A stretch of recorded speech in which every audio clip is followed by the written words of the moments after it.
வாழ்க வளமுடன். அன்னை பாலா திரிபுர சுந்தரியின் கருணையினால் இந்த உலக மக்கள் அனைவருக்கும் நல்லதே நடக்கட்டும். அன்பர்களே, இன்றைக்கி நம்ம பார்க்க போகிறது திருமண பொருத்தத்தை பற்றி.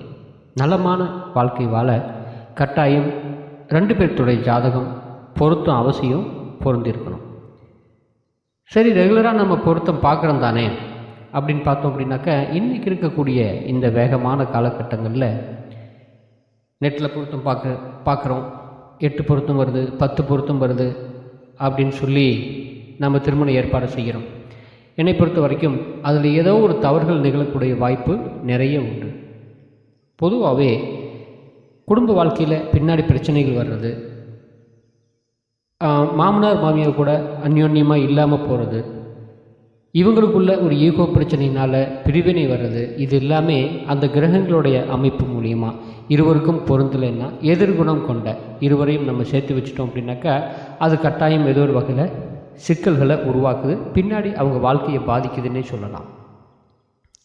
பொருத்தம் பார்க்குறதுக்கு 2 நிமிஷமோ 5 நிமிஷமோ நம்மளுக்கு பார்த்து முடிக்கிறது உடன்பாடு இல்லை. குறைஞ்சது 1 மணி நேரம் தேவைப்படும் ஒரு பொருத்தம் பார்க்க. அதில் நீங்களே பார்த்துக்கிற மாதிரி ஒரு குழு மட்டும், ஏதாவது ஒரு சின்ன விஷயங்கள் மட்டும் நிறைய இருக்குது. இருந்தாலும் சில கிரகங்களுடைய சேர்க்கை ஆண் பெண் ஜாதகத்தில் இப்படி இருந்தது அப்படின்னா இப்படித்தான் இருக்கும் அப்படிங்கிறத பற்றி ஒரு சின்ன தகவல். முதல்ல யாருக்கு பொருத்தம் பார்க்குறோமோ அவங்களுடைய ஜீவகிரகம் இருக்கு இல்லைங்களா. இப்போ ஆண்னா ஜீவகிரகம் குரு, பெண்ணுன்னா ஜீவகிரகம் சுக்கிரனை எடுத்துக்கலாம். இந்த 2 கிரகத்தை வச்சு அவங்களுடைய குணாம்சத்தை முடிவு பண்ணணும். ஒரு உதாரணத்துக்கு, குரு கூட ராகு செவ்வாய் தொடர்பு கொள்ளுதுன்னு வச்சுக்கோங்களேன். ஒரு ஆணுடைய குணம் எப்படி இருக்கும் அப்படின்னாக்கா, மிக வேகமான ஒரு பிடிவாத குணம் உடையவராக, சற்று கோபமுடையவராக, தன்னுடைய காரியங்களில் மட்டுமே குறிக்கோளாக இருந்து செயல்படுறவங்களாக இவங்க இருப்பாங்க. இது அவங்களுடைய தொழிலுக்கு சரி. பட் திருமணம் அப்படின்னு சொல்லி வரும்போது இவங்களுக்கு தகுந்த மாதிரி ஒரு ஜாதகத்தை நம்ம பார்க்கணும். இவருக்கு எதிர்குணம் கொண்ட பெண்ணை திருமணம் செய்து வச்சோம் அப்படின்னாக்கா மனம் ஒத்த தம்பதிகளாக இவங்க வாழ முடியாதுன்னு சொல்லலாம். ஒரு பெண்ணோட ஜாதகத்தில் பார்க்கும்போது முதல்ல 2 பேர்த்தோட ஜாதகம் பார்க்கும்போது கூட ஆயுள் மற்றும் கண்டங்களை நிர்ணயம் பண்ணிக்கணும். அதுக்கப்புறம் தான் பொருத்தமே பார்க்கணும். இந்த ஜாதகத்துக்கு ஆயுள் கண்டங்கள் ஏதாவது இருக்கா அப்படின்னு சொல்லி பார்த்துட்டு அதுக்கப்புறம் நம்மளுக்கு பொருத்தம் பார்க்குறத எடுத்துக்கலாம். எந்த காரணத்தை கொண்டும் ஆண் பெண் குணங்களை முதல்ல நிர்ணயம் பண்ணதுக்கப்புறம் எதிர்குணம் கொண்ட நபரை எந்த காரணத்தை கொண்டு 10 பொருத்தமே வந்தாலும் கூட பொருத்தக்கூடாது அப்படிங்கிறது என்னுடைய தாழ்மையான கருத்து. இந்த 2 கிரகங்கள் இருக்கு இல்லைங்களா, குரு சுக்கிரன், இவங்களோட பாவ கிரகங்கள் சேராமல் இருக்கிறது ரொம்ப முக்கியம். இப்போது ஒரு பெண்ணோட ஜாதகத்தில் சுக்கிரன் கேது மேஷத்தில் இருக்காங்கன்னு வச்சுக்கோங்களேன். அதே நேர்கோட்டில் சிம்மத்தில் சனி இருக்காங்க அப்படின்னாக்கா கட்டாயம் இந்த பெண்ணோட ஜாதகத்தை கவனமாக பார்த்து ஆயுள் கண்டம் இல்லாத மாதிரி ஒரு ஜாதகத்தை பார்த்து நம்ம இணைக்கணும். ரொம்ப முக்கியமாக பகை கிரகங்கள் தொடர்பு கொண்டால் மட்டும் ரொம்ப கவனமாக இந்த ஜாதகத்தை பார்க்கணும். இப்போ சுக்கிரன் கேது சொன்னோம் இல்லையா, கேது அப்படிங்கிறது ஒரு பிரிவினை தரக்கூடிய கிரகம். அதே சமயத்தில் சனி அப்படிங்கிறது ஆயுள் கண்டத்தை தரக்கூடிய ஒரு கிரகம். இதற்கு தகுந்தாற் போல் ஒரு ஜாதகத்தை நம்ம இணைச்சா மட்டும்தான் குடும்ப வாழ்க்கை அவங்களுக்கு சிறப்பாக போயிடும். இப்போது சுக்கிரன் ஒரு பெண்ணோட ஜாதகத்தில் சந்திரனுடைய ஆணோட ஜாதகத்தில் சுக்கிரன் சந்திரன் சேர்க்கை இருக்குதுன்னு வச்சுங்களேன். இந்த பெண்ணுடைய மாமனார் மாமியார் உறவு சற்று பாதிக்கப்படும். அது என்ன பண்ணணும் அப்படின்னாக்கா, மாமியார் இல்லாத இடத்துல திருமணம் செய்கிறது சரி. இப்போது ஒரு பெண்ணுக்கு மூல நட்சத்திரம் அப்படின்னாக்கா மாமனாருக்கு ஆகாது, ஆயில்ய நட்சத்திரம் அப்படின்னா மாமியாவுக்கு ஆகாதுன்னு சொல்கிறாங்க இல்லையா. அது ஒரு பொதுவான கருத்து மட்டுமே. அது நிறைய விசேஷமான விதிகளுக்கு உள்ளே போனால் மட்டும்தான் அது பொருந்தும். பொதுவாகவே சுக்கிரன் சந்திரன் சேர்க்கை ஒரு ஆணோட ஜாதகத்தில் இருந்தது அப்படின்னா மாமியார் ஒரு மருமகள் உறவு பாதிப்படையும். அது மாமியார் இல்லாமல் இருக்கக்கூடிய இடத்துல கொடுக்கலாம். சுக்கிரன் கேது சம்மந்தப்பட்டிருக்குன்னு வச்சுங்களேன், ஒரு ஆணோட ஜாதகத்தில் இவங்களுக்கு என்ன எப்படி இருக்கும் அப்படின்னாக்கா, கணவர் மனைவியோட உறவு பாதிக்கும், பிரிவு நிலையை கூட தந்துடலாம். அதே சமயத்தில் கலப்பு திருமணம் செஞ்சாங்கன்னு வச்சுக்கோங்களேன், திருமண வாழ்க்கை பாதிக்காது. வேறு கம்யூனிட்டியில் பண்ணிக்கிட்டோம் அப்படின்னாக்கா திருமண வாழ்க்கை கட்டாயம் பாதிக்காது. அதே போல் அந்த வீட்டில் திருமண வாழ்வு இல்லாத அல்லது விதவைகள் யாராவது இருந்தாங்க அப்படின்னாலும் பாதிப்பை தராது, எடுத்துக்கலாம், ஒன்றும் தொந்தரவு பண்ணாது. சுக்கிரனும் சூரியனும் ஒரு ஆணோட ஜாதகத்தில் இருக்குது. இது பெரும்பாலும் அதிகார பிரச்சனை மட்டுமே தரும், உறவு நம்மளுக்கு பாதிக்காது.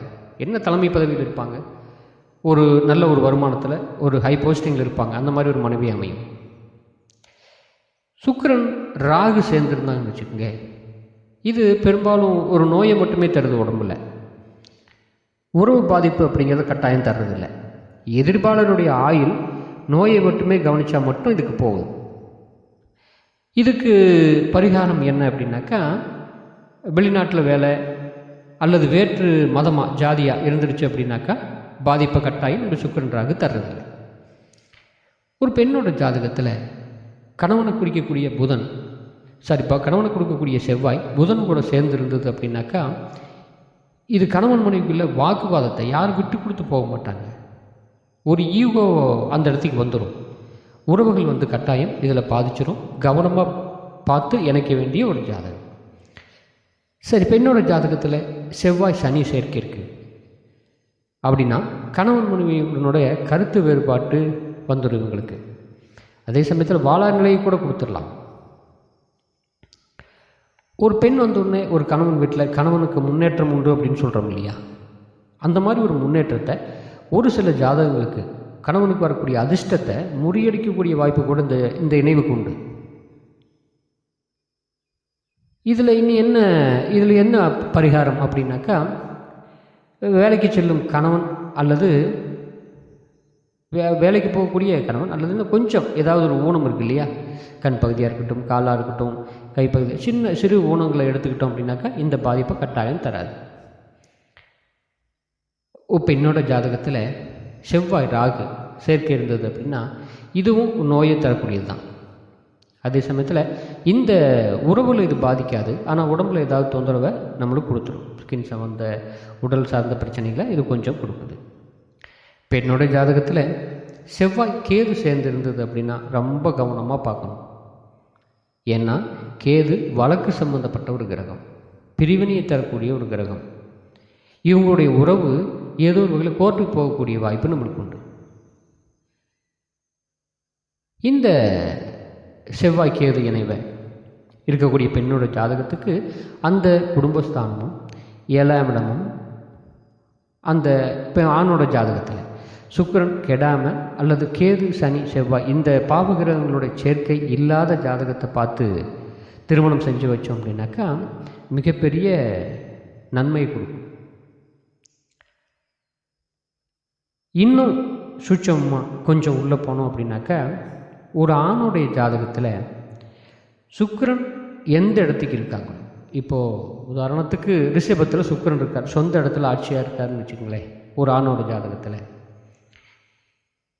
இதே ரிஷப ராசிக்குள்ள பெண்ணோட ஜாதகத்தில் சனி ராகு கேதுகள் இருக்கக்கூடாது. இருந்தது அப்படின்னா அது தொந்தரவு நம்மளுக்கு கொடுக்கும். ஒரு பிரிவினை தரக்கூடிய அளவுக்கு ஒரு சில ஜாதகங்களுக்கு வலிமையாக மாறக்கூடியது உண்டு. இது பெண்ணோட ஜாதகத்தில் செவ்வாய் இருக்கக்கூடிய இடத்துல எந்த இடத்துக்கு இருந்தாலும், இப்போ செவ்வாய் சொந்த இடத்துக்கு நம்மளுக்கு ஆட்சியாக இருக்குது மேஷத்தில் அப்படின்னு வைங்களேன், அந்த இடத்துக்கு பெண்ணோட ஜாதகத்தில் சனி ராகு கேது இருக்கக்கூடாது. இது ஒரு நுட்பமான பலன், பார்த்தவொடனே தெரிஞ்சுக்கலாம். இருந்தாலும் இதை பார்க்கணும். 8 பொருத்தம் இருக்குது, 10 பொருத்தம் இருக்குது. நம்ம அப்படின்னு பார்த்து ஏதாவது திருமண யோகத்துக்குள்ள உள்ளே போனோம் அப்படின்னாவோ, இல்லை வசதி வாய்ப்புகள் சரியாக இருக்குது, படிப்பு சார்ந்த விஷயங்கள் எங்களுக்கு ஈக்குவலாக இருக்குது, இதெல்லாம் நம்மளுக்கு சரியாக இருக்கிற பட்சத்தில் பண்ணலாம் அப்படின்னு நினைக்கும்போது கொஞ்சம் தவறாக போகிற சிறு தவறுகள் நாங்கள் இந்த இடத்துக்கு நிகழக்கூடிய வாய்ப்பு நம்மளுக்கு உண்டு. நாளைக்கு 2 பேர்த்துக்கும் அந்யோன்யம் இல்லாமல் போயிடும். நம்ம குழந்தைகளுடைய வாழ்க்கை அப்படிங்கிறது பணம் காசு அப்படிங்கிறத ஒதுக்கி அவங்களுடைய சந்தோஷம், அவங்களுடைய நீடித்த குடும்ப வாழ்க்கை இது ரொம்ப முக்கியம். அப்படிங்கிறதுனால பொருத்தத்தில் ரொம்ப கவனமாக பொறுமையாக உட்காந்து பார்க்குறது நல்லது. அவசர கதியில் பார்க்குறது, பார்த்த உடனே பதில் சொல்கிறது, 8 பொருத்தம் இருக்குது பரவாயில்ல பார்க்கலாம் அப்படின்னு சொல்கிறது என்னை பொறுத்த வரைக்கும் உடன்பாடு இல்லை. நாளைக்கு பின்னாடி சில பிரச்சனைகள் வரக்கூடியது இருக்குது. இது ஒரு சில ஜாதகத்துக்கு மட்டும்தான். கொஞ்சம் அந்த பெண்ணோட ஜாதகத்துக்கு செவ்வாயோட கேதுவோ ராகுவோ சனியோ சேர்க்கை இருந்தது அப்படின்னா கணவன் ஜாதகத்தை பார்த்து நிதானமாக இது சரியாக வருமானு பார்த்துட்டு பொருத்தணும். வாழ்க வளமுடன். மற்ற ஏதாவது உங்களுக்கு தகவல்கள் தேவைப்பட்டால் என்னுடைய எண்ணுக்கு வாட்ஸ்அப்பில் மெசேஜ் பண்ணி நீங்கள் தெரிஞ்சுக்கலாம். வாழ்க வளமுடன். மீண்டும் அடுத்த பதிவில் பாலா.